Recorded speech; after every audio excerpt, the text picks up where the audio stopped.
welcome to my channel. I'm Jane. This is Thread My Bobbin, and this is where I just give a bit of an update of what I've been up to for the last week. So last week I was trying to decide whether to put this stag Tula block in or whether to leave it at the house. So after looking at it for a few days, I went with the stag, and I'm really happy I did. I really like the bright colours. I put a bit of a darker border around it, and yep, soon that'll be hanging in my entrance. I just need to attach the pocket to the back and it's done. So I'm really happy with how this turned out. And it was nice and simple, easy to sew. Just lightly quilted. So the other thing I've really enjoyed is getting back to Pat Sloan's Block Wednesday. I really like Pat's patterns. They're beautifully written, and they always, you know, she just makes beautiful quilts. And I hadn't got started with Grandma's Kitchen at all, and so I decided to catch up. So I've made 3 blocks this week, and I just wanted to show you the blocks, show you what my fabrics are, and then show you a couple of things from my Grandma's Kitchen that I still have. I was very close to my grandma growing up. She's the one that taught me how to sew, to knit, to crochet, and I spent a lot of time with her. So I made it in blue and yellow. When I think of her, she mostly wore blue floral dresses and a blue apron, or a blue pinny as we called them. And I thought, no, I'm gonna just get lots of florals in blue, and I love the combination of blue and yellow. So what I did, I just went through my stash, because I'm trying not to buy too much. I've got lots of fabrics. I've pulled out everything that's, well, almost everything, fat quarters that are yellow and blue, and that's some yellow batiks, and I have a couple. This was at about 1 meter of this, so I've got a couple that I had meterage for, and I think that will just give it continuity between the blocks. And then this one is just a kind of blue blender. And this other blue blender, I think that's only about probably 1/2 meter. And a meter's, I just think of meters of approximately a yard. It's either a little bit more, a little bit less, I can't remember. And then I have a lot of fat quarters. I spent a lot of time in the years leading up to retirement, you know, getting my stash filled, so that I knew I'd have plenty to sew with. So often buying fat quarters and buying, you know, lovely fabric bundles when they'd be on special. And so I went through and pulled out all of these. So I have lots of yellow florals. Some have got a big floral. These, I love just the blue and white ones. This little tiny floral. And then this is a bigger one, but you can get an idea of the kind of colours I'm going for. Oh, and there's a couple of beautiful pieces there of Liberty that my daughter got me for Christmas. And this is the other part that's had 1 meter of that as well. So I pulled all those out, and I also had 2 fat quarters of this fabric, which is kind of going to be what I fussy cut from. I kind of like the yellow in this. It's not quite as bright, but I really like this. It's really lovely.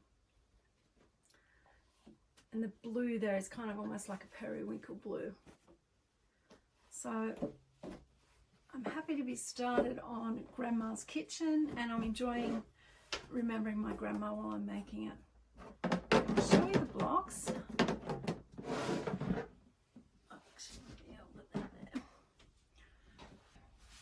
These are the blocks I've made so far. I just made 3 this week. This block is kitchen table. I think it's lovely, and what I'm trying to do is really pay attention to Pat's colours, where she's got light, medium, dark. I was thinking about the Sweet Dreams quilt I made, and how I ended up unhappy with the final colours. Well, the way it didn't really come together at the end in terms of value and contrast. So I'm going to pay much more attention to when Pat says to use a light, a medium or a dark, and try and stick to that throughout. I think I'll get a better result. So yeah, kitchen table, it's that one.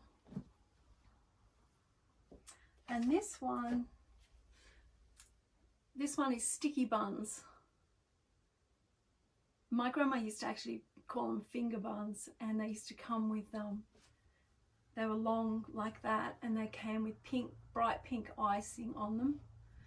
Every Australian would know these, and they have a little bit of coconut sprinkled on top, and they'd have sultanas in them. And sometimes when she'd come to visit, you know, we'd get home from school and she'd be there. She would have arrived during the day, and she'd always have pink finger buns for us. So yeah, they were definitely a thing. I'm not sure if that's the same as what they are in the US. And this last one is called the Keyholder. I just think that's such a pretty block. Really lovely. And so I thought I'd show you on my grandma's kitchen table. There's just a couple of things that I've kept, you know, that I've been given from her.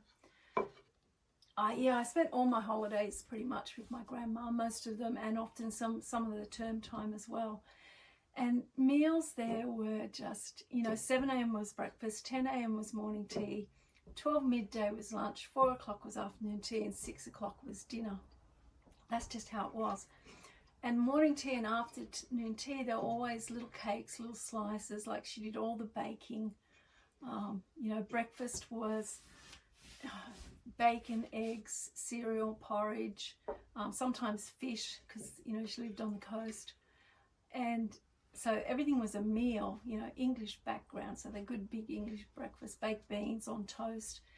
And then morning tea and afternoon tea, there would often be either cake or slices that we'd have. And this would be one of the plates that she would put them on. And I love this. Just hold it up the right way. That's got the little English cottage on it.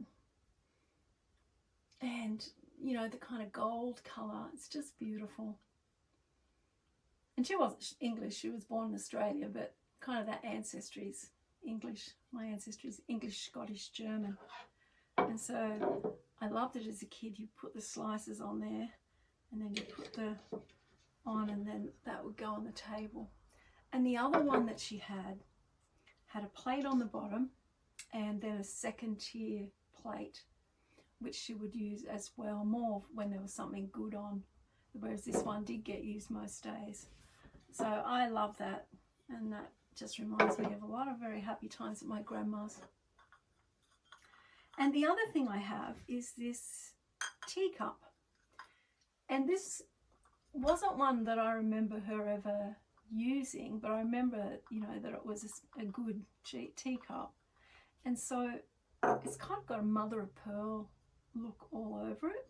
It's got little pink roses, and then these little holes cut out into it. It's just beautiful. And so that's the teacup. You can see on the front, like the beautiful, you know, pink roses, and the shape of it, and just this all over mother of pearl look. So that's my grandma's teacup and our cake plate from when I used to go there.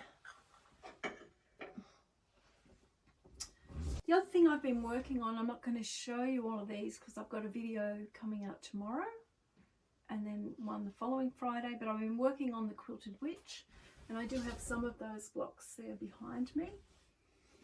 I made a couple of boards just out of, you know, the corrugated cardboard that you get just in, you know, all the packages we get delivered. And then I just put batting on it with a hot glue gun, and that's been helpful. I think I might make a few more of those, and they've been good to do. I'm curious, you can tell me in the comments how often you change your needles, your rotary blades, and how often you clean your sewing machine. So I used to be a bit hit and miss with changing the blades, changing the needle on the sewing machine, because when I was working I really didn't get that much time to sew, and it'd be in fits and starts, and you know, and then you go for ages and do nothing and have a big spurt. But now that I'm retired, and especially this year, now that I've started YouTube, I'm sewing all the time. Most days I'm sewing for a couple of hours if I can. And so what I'm doing is, at the start of every month, I just put a new needle in, put a new blade in, and clean out the bobbin and the lint, give the machine a clean. So I'm really curious how often people change it. Do you wait till there's a problem? Do you change it more often?